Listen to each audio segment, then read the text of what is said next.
Hola, ¿qué tal compañeros? Muy buenas tardes, con el gusto de saludarlos nuevamente a través de este medio, deseándoles lo mejor y solo lo mejor, así sea. Pues vamos a continuar el día de hoy con nuestras clases de Sagrada Escritura en la materia de Historia de nuestra Salvación, Historia de la Salvación. Esta es una de las materias básicas dentro del estudio de la Sagrada Escritura, en la que, bueno, pues de manera panorámica, como lo he venido diciendo, estamos viendo pues prácticamente la Sagrada Escritura, la Biblia, y hoy vamos a continuar nuestro estudio en la página número 35, en la página 35 de nuestro manual. Hoy toca turno al capítulo 2.7, hoy vamos a hablar prácticamente de la monarquía en la historia de Israel, ese proceso pues en el que el pueblo de Dios se va a ir confederando, se va a ir unificando, y cómo la misma historia nos va señalando los infortunios que hasta cierto punto tuvo precisamente este periodo en el pueblo de Israel, la monarquía.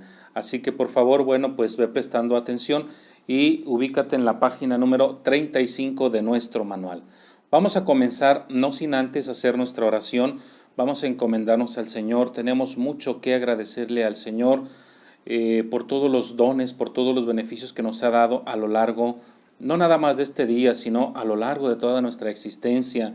Hay mucho que agradecer al Señor y también mucho que pedirle, por supuesto, pero sobre todo, pedirle ese cambio, no exteriormente, sino interiormente. Vamos a pedirle en lo particular hoy al Señor que renueve mi interior para que yo pueda comportarme, para que yo pueda conformarme como un verdadero cristiano. Y en la medida que yo cambie, cambiará mi entorno. Así que vamos pues a pedirle al Señor en la oración este cambio que tanto necesitamos. Decimos pues en el nombre del Padre, del Hijo y del Espíritu Santo. Nuestra oración vespertina suba hasta ti, Padre de clemencia, y descienda sobre nosotros tu bendición. Así con tu ayuda seremos salvados ahora y por siempre, por nuestro Señor Jesucristo, tu Hijo, que vive y reina contigo en la unidad del Espíritu Santo, y es Dios por los siglos de los siglos. Amén. Pues bien, vamos a comenzar nuestra clase. Yo ya les había advertido oportunamente que es muy importante que nosotros leamos las citas bíblicas que encontramos aquí en el recuadro, para que tú por lo menos tengas un conocimiento de lo que vamos a tratar el día de hoy. Recuerda que yo ya les había dicho también que 6 libros dentro del Antiguo Testamento son llamados o titulados la historia del deuteronomista.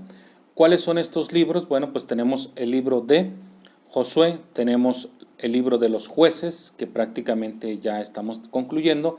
También tenemos la primera carta y la segunda carta de Samuel, y por último tenemos el primer libro y el segundo libro de los Reyes. Estamos hablando de un total de 6 libros.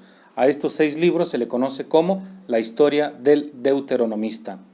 Y bueno, en estos 6 libros también yo les había advertido que nos vamos a encontrar a manera de un hilo conductor el momento aquel en que el pueblo entra, conquista prácticamente lo que es la tierra de Canaán, y el justo momento en que la pierden.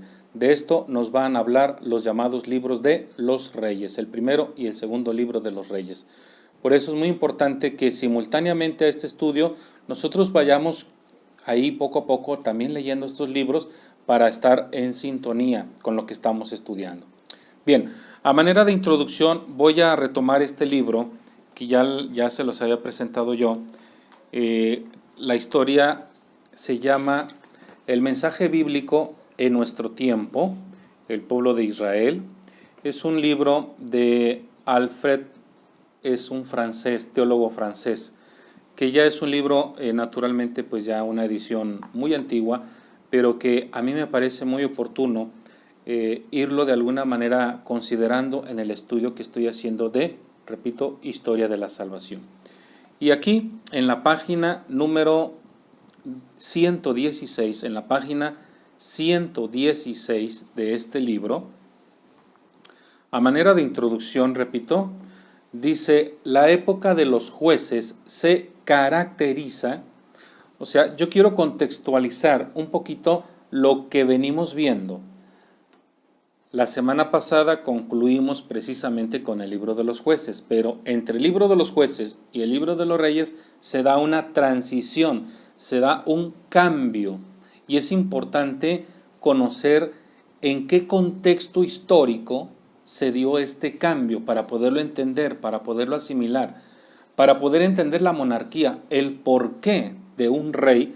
Es necesario entender qué pasó en la época de los jueces. Por eso comienza diciendo aquí, la época de los jueces se caracteriza por 3 puntos. El primero, por la falta de unidad entre las tribus israelitas. Recuerda que hasta este momento no hay un líder común. Las tribus están viviendo de manera independiente. Solo las une o las unía el sentido de la fe en un único Dios. Número 2. Otra característica en esta época dice, por las incesantes escaramuzas y guerrillas con la población cananea atrincherada en las rocas, con los arameos, con los moabitas, los amonitas, los madianitas y sobre todo con los adversarios principales, los filisteos. Es decir, no pensemos que este pueblo que entra a Canaán entró sin ningún problema.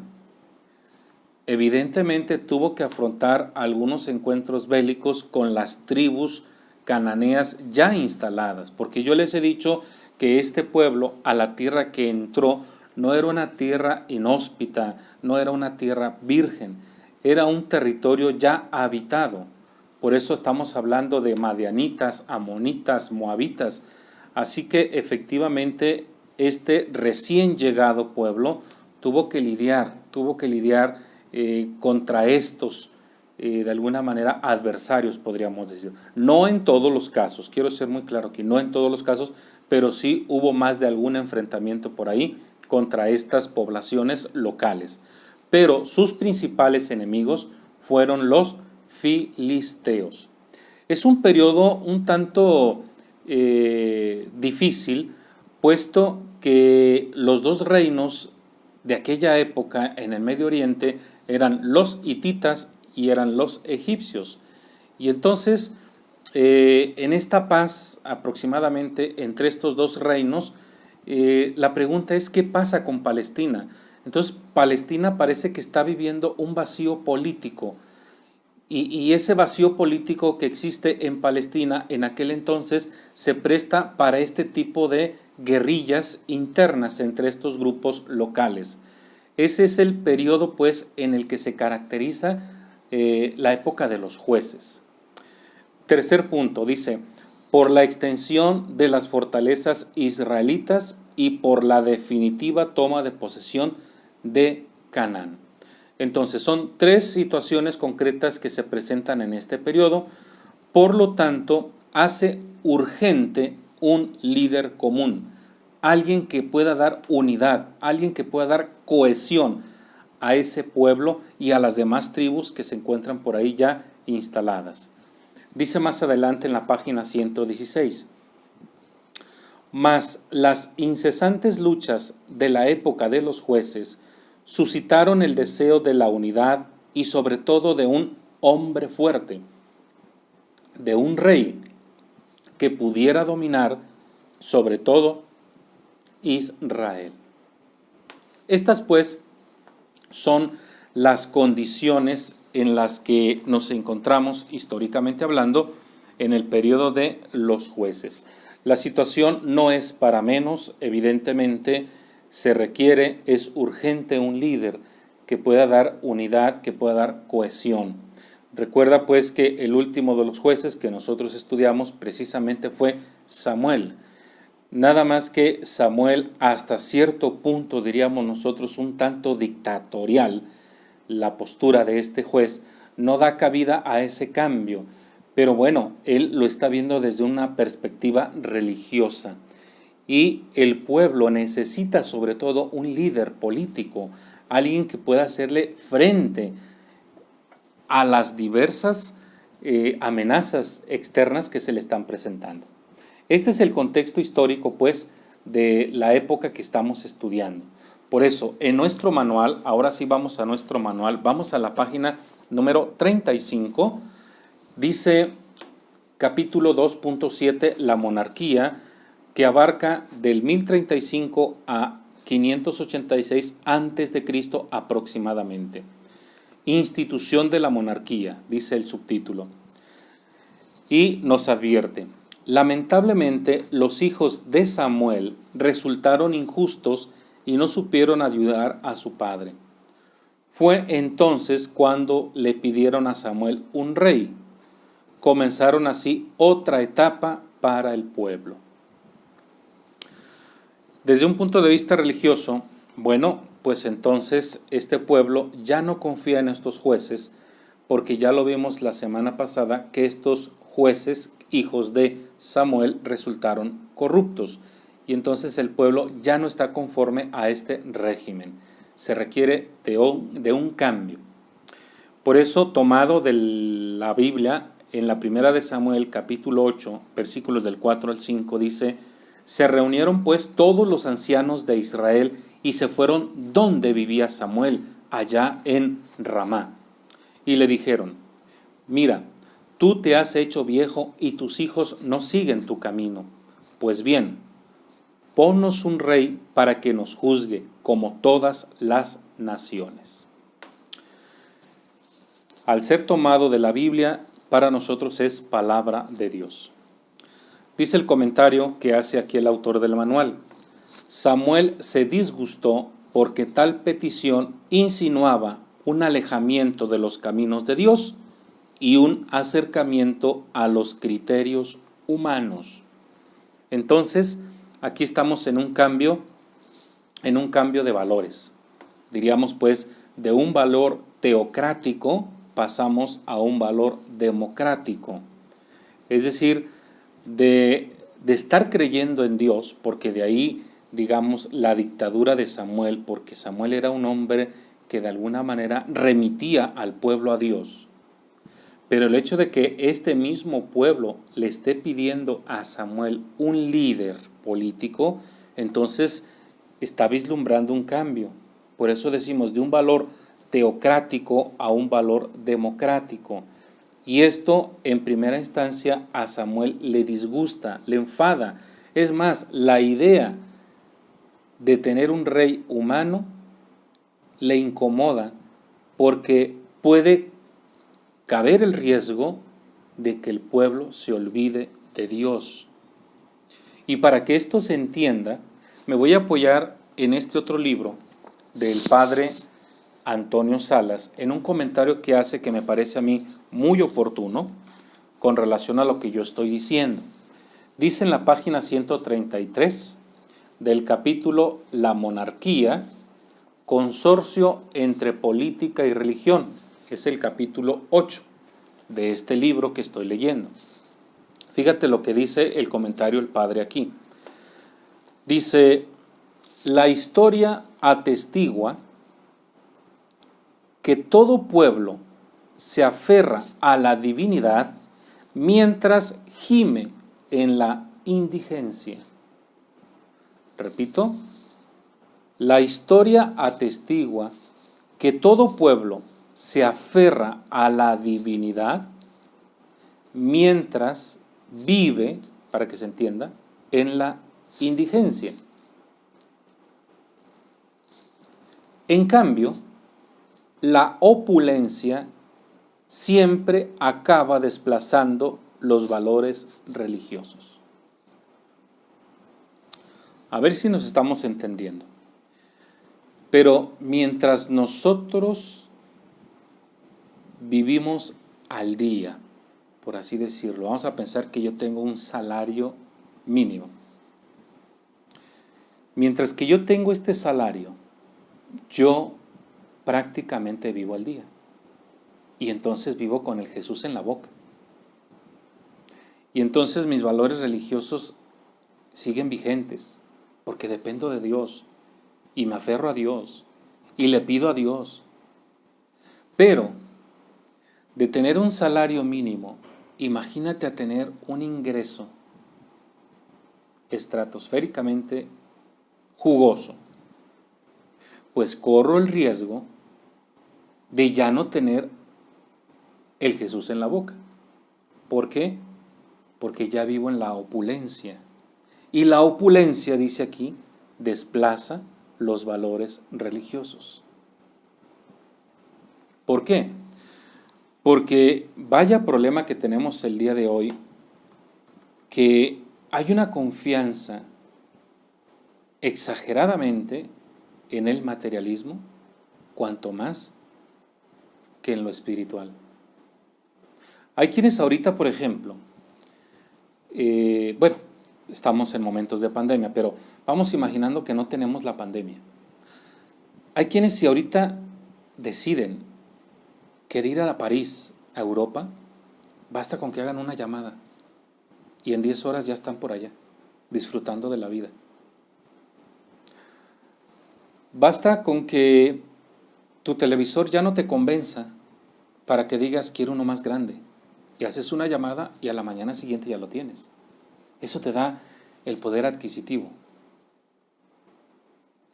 Por lo tanto, cuando tú estás en ese nivel, es muy probable, no digo que sí lo sea, pero es muy probable que los valores religiosos sean desplazados. Porque como tienes una cuenta bancaria muy abultada, tú no te preocupas. Pero qué diferente para aquellas personas que vivimos al día, para aquellas personas que tenemos que salir para buscar el pan. Es muy difícil.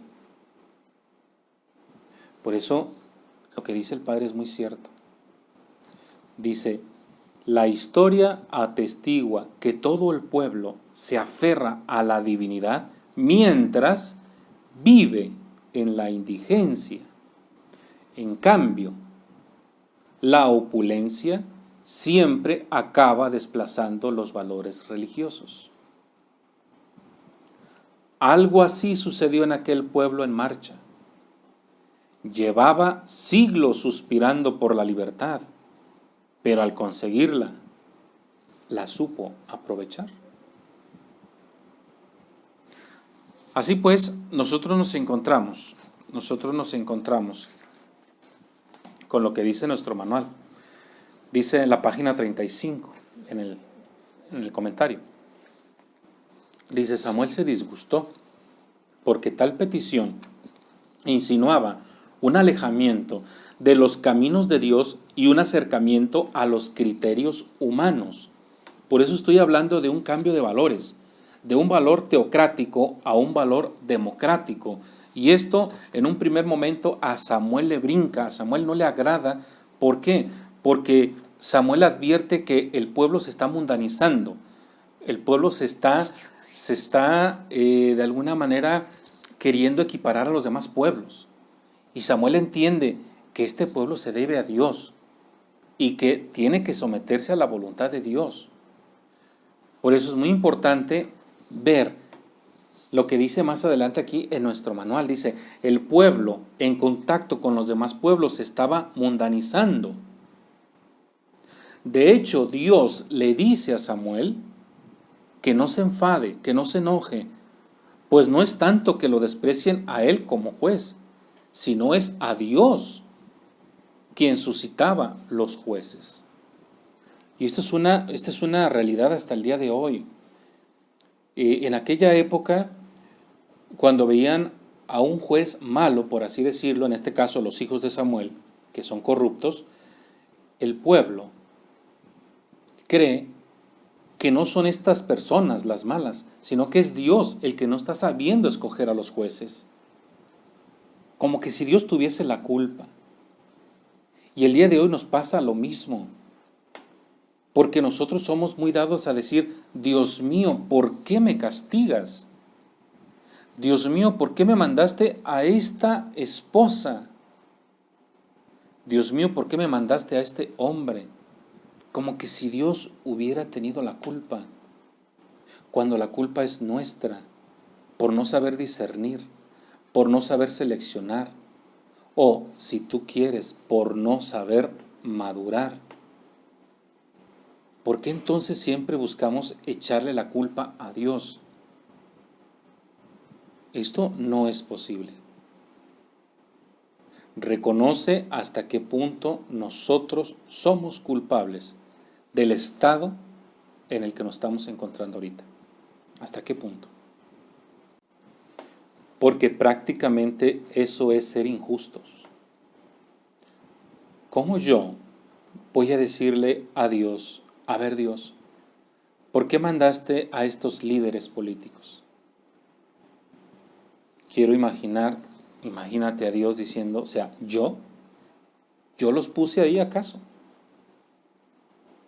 O sea, seamos realistas. La situación que nosotros estamos viviendo, analízate hasta qué punto nosotros mismos la hemos provocado. Por eso lo que dice aquí es muy cierto, dice, de hecho, Dios le dice a Samuel que no se enoje, pues no es tanto que lo desprecien a él como juez. O sea, el problema no es con Samuel ni con los hijos de Samuel. El problema, según la perspectiva del pueblo, el problema es con Dios. Porque Dios es el que suscita a los jueces, entonces Dios es el culpable. Entonces, Dios no es el culpable. Es el hombre que no se ajusta a la voluntad de Dios. Es el hombre que no acata la voluntad de Dios. Y cuando esto sucede, el hombre se corrompe. Pero que quede claro, no es culpa de Dios.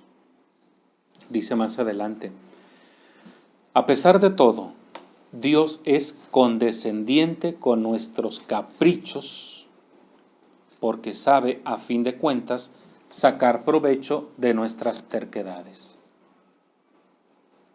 Y esta es una realidad también. Cuando nosotros nos aferramos a algo sin considerar la voluntad de Dios y esa aferración a lo que queremos nos sale mal, pues ahí está el resultado. Dios sabe sacar provecho de esa terquedad, de esa necedad.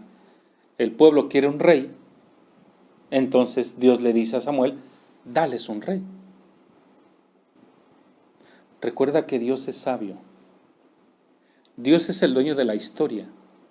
Él sabe perfectamente bien qué es lo que le conviene al hombre. ¿Y por qué Dios sabe lo que le conviene al hombre? Porque Él lo creó. El hombre es un tonto cuando cree lo que le conviene. Eso es un absurdo. Solo Dios sabe lo que le conviene al hombre. Pero, como ya dijimos que Dios es respetuoso de nuestra libertad, si el pueblo quiere un rey, Dios le dice a Samuel, dales ese rey. Nada más, fíjate bien, adviérteles lo que el rey va a implicar para el pueblo, que es lo que dice aquí.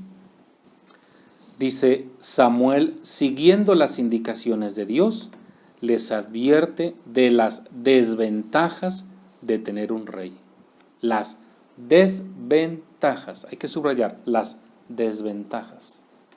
Vamos a nuestra Biblia rápidamente, vamos a buscar ese libro. Voy a tomarlo de aquí directamente. Es el primer libro de Samuel. Sí, vamos viendo, primer libro de Samuel, sí, es correcto. Vamos rápido a nuestra Biblia porque quiero leerlo completo el texto. Primer libro de Samuel, capítulo número 1.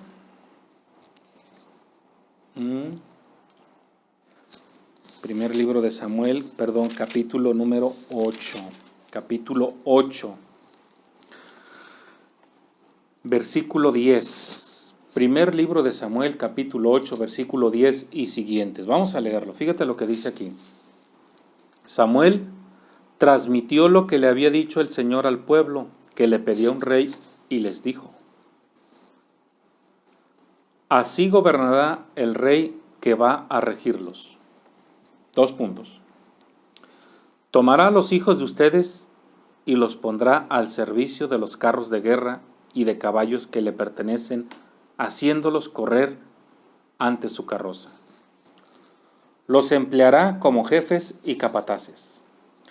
Los hará trabajar sus campos y cosecharlos, fabricar sus armas de guerra y los arreos de sus carros.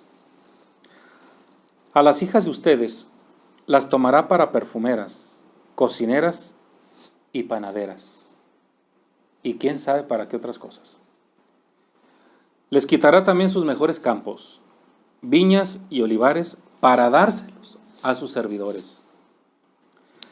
Les exigirá los diezmos de las cosechas y de las viñas para dárselos a sus cortesanos y ministros. Se adueñará de sus siervos y siervas, de sus mejores bueyes y burros para emplearlos en los trabajos que realice.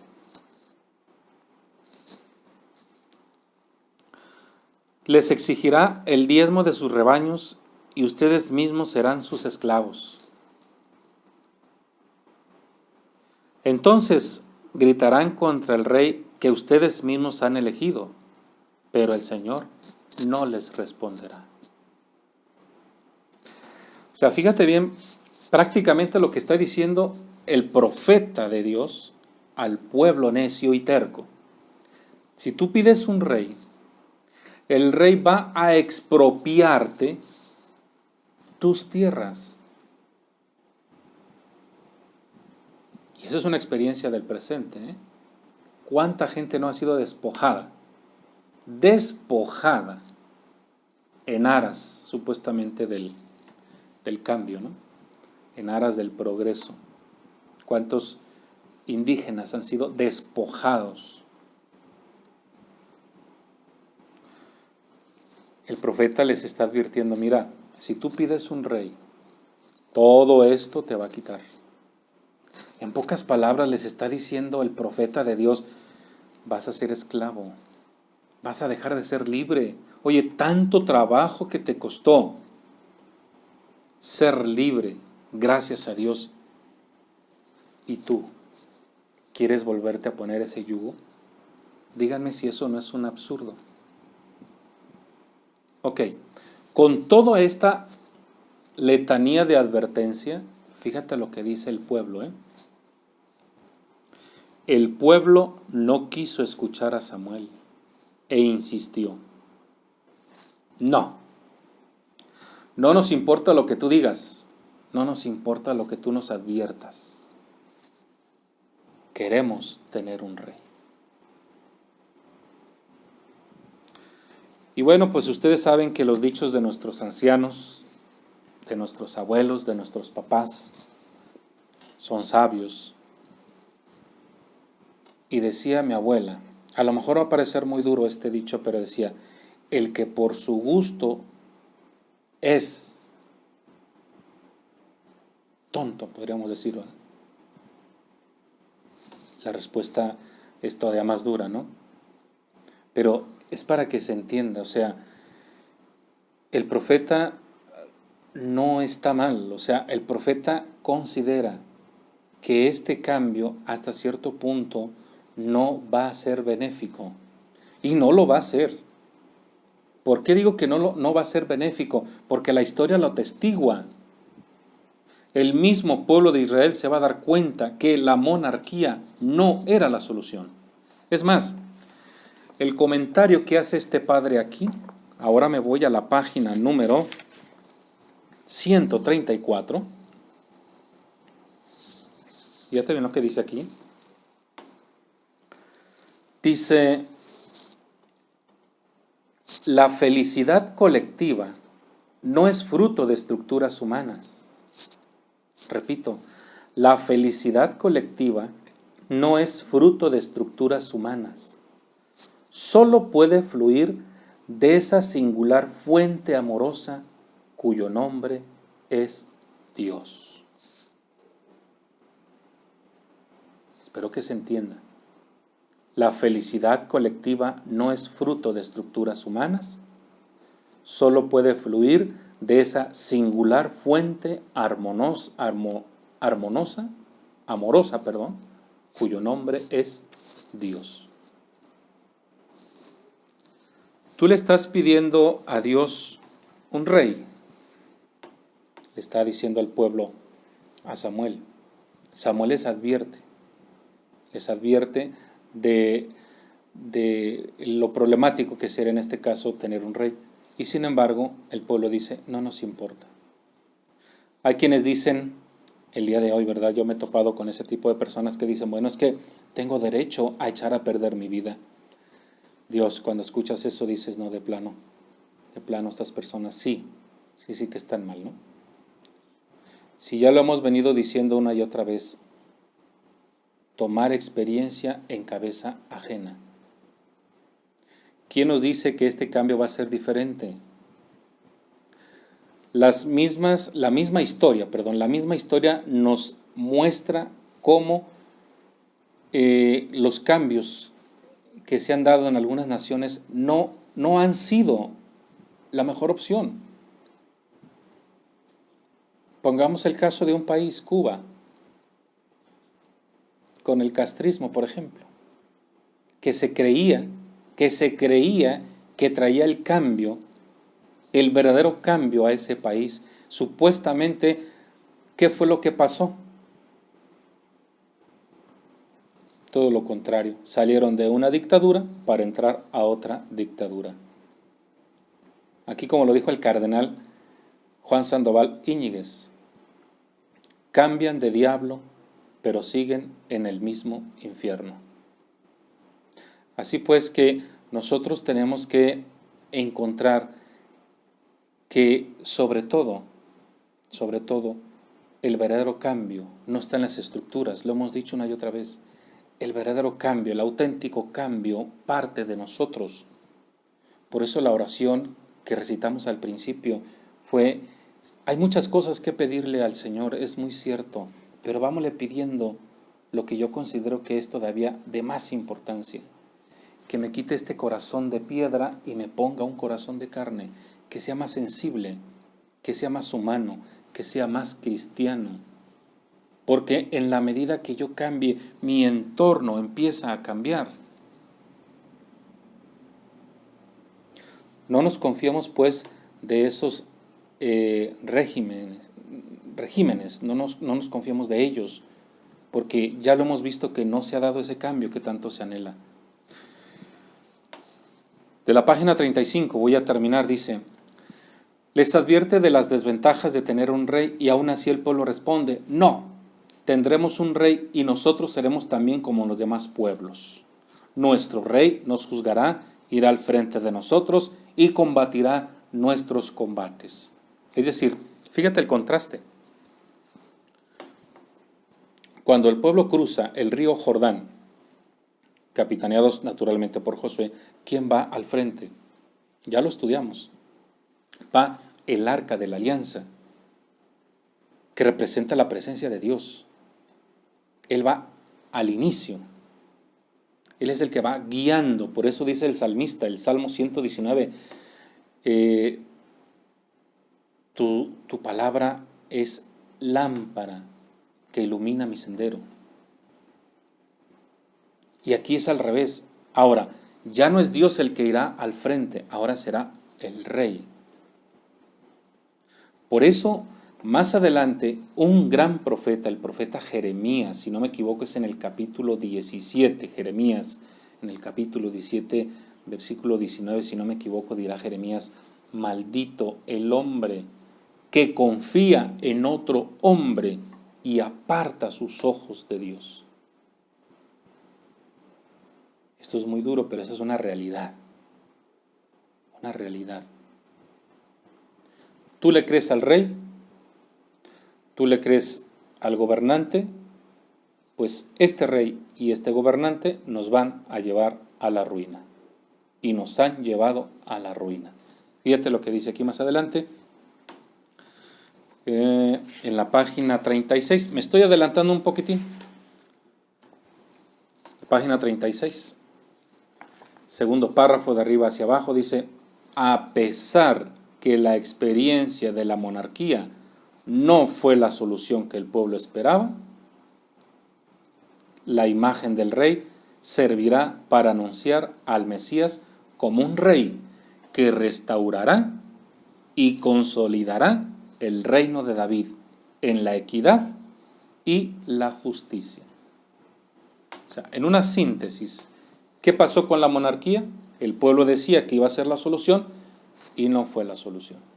Por eso dice aquí, a pesar de que la experiencia de la monarquía no fue la solución. ¿Por qué? Porque en una síntesis también de la lectura del primer libro de los Reyes y el segundo libro de los Reyes, ¿sí? Si tú te pones a leerlos, estos dos, junto con los libros de las crónicas, pero sobre todo estos dos libros, el primer libro y el segundo libro de los Reyes, una lectura consensuada de estos dos libros, tenemos como resultado final una síntesis. La incapacidad del hombre para gobernarse a sí mismo. ¿Cómo podrá gobernar una nación? La incapacidad del hombre de gobernarse a sí mismo, ¿cómo podrá gobernar una nación? Eso es ilógico totalmente. Bueno, vuelvo a la página número 35 y vamos al siguiente punto, sentido del concepto rey. En el Antiguo Oriente, se nos advierte, es una como pequeña introducción, en el Antiguo Oriente el rey siempre estaba relacionado con la divinidad. De alguna forma pertenecía a la esfera de lo divino. Quizá por todo esto Samuel no estaba tan de acuerdo en darles un rey. El hecho de que el pueblo mismo se lo pidiera al profeta de Dios indica que para ellos ciertamente no se tratara de dejar a Yahvé y reconocer al rey como su nuevo Dios. Ellos solo quieren a alguien elegido por Dios que los unifique y vaya delante de ellos como caudillo contra los enemigos. Pues sí, esto suena muy lógico, muy coherente, pero creo que perdieron de vista que estaban poniendo su confianza en un ser humano. Y como lo dijo San Pablo en su primera carta a los Corintios, que a mí me parece magistral lo que dice San Pablo ahí, dice que Dios ha puesto algo muy valioso en el hombre, pero lamentablemente, estoy parafraseando el texto, no es que lo diga así, lamentablemente lo ha puesto en vasijas de barro. ¿Qué quiso decir con esto San Pablo? Que el hombre es frágil, el hombre es débil. Así que si tú le estás apostando el 100% al hombre, toma nota que es un hombre de carne y hueso, que es un hombre débil y que tarde o temprano va a fallar. ¿Estamos de acuerdo? Porque va a fallar. Así que hasta aquí es lógico. Ellos dicen, queremos un rey. No nos vamos a alejar de Dios, pero queremos a alguien que nos liderie, alguien que nos dé cohesión, alguien que nos dé certeza. Muy bien, hasta ahí vamos bien. Pero toma nota, es un ser humano. Y como ser humano va a fallar. Y van a fallar. Porque ya dijimos que la experiencia de la monarquía no fue la solución. Porque fueron los mismos reyes los que llevaron a la catástrofe prácticamente al mismo pueblo de Dios. Fueron los mismos reyes los que de alguna manera llevaron a cabo que este pueblo se desmoronara, que este pueblo fuera desmembrado.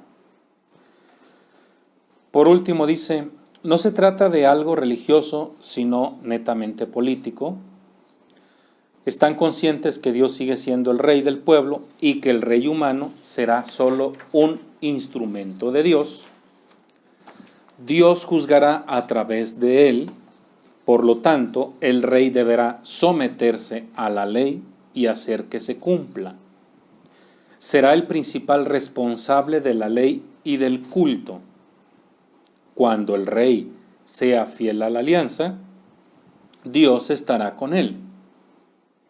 Cuando sea infiel, Dios lo abandonará en manos de sus enemigos. Entonces, esto es una constante. El rey entonces será aquel que de alguna manera remita, por así decir, al pueblo a Dios. Si el rey hace las cosas bien, entonces no tiene por qué temer el pueblo. Pero si el rey hace las cosas mal, entonces sí, pueblo, preocúpate, ¿no? Y se preocupó el pueblo. Yo podría pedirte que a manera de tarea investigues cuántos reyes existieron en este periodo de la monarquía, cuántos reyes. Y del resultado total identifica cuántos reyes se portaron a la altura y cuántos reyes fueron, en este caso o en ese sentido, malos. Y en base a tus resultados, pues te darás cuenta por ti mismo si la monarquía fue la solución o no fue la solución. Bueno, pues vamos a dejarle hasta aquí. Solo voy a terminar con el último parrafito, ¿sí?, de la cronología de los reyes. Dice: pero debido a las infidelidades y problemas internos en el pueblo, hubo un cisma político y un cisma religioso después de la muerte de Salomón, creándose así el reino del norte, formado por 10 tribus, y el reino del sur, formado por 2 tribus. Dios permitió esto como una medicina amarga para el pueblo. Ahí está, pues, el resultado de la falta de capacidad por parte de estos gobernantes para gobernarse a sí mismos, cómo iban a gobernar una nación. Bueno, vamos a dejarle hasta aquí. Espero que se haya entendido esta clase, que fue muy breve, pero a fin de cuentas así la tenemos en nuestro manual, la monarquía de Israel. Ya la próxima semana vamos a entrar prácticamente a la época de los profetas. Pero eso es importante que entiendas, pues, cómo a veces el hombre se aferra a algo sin darse cuenta que eso mismo lo puede llevar a la perdición.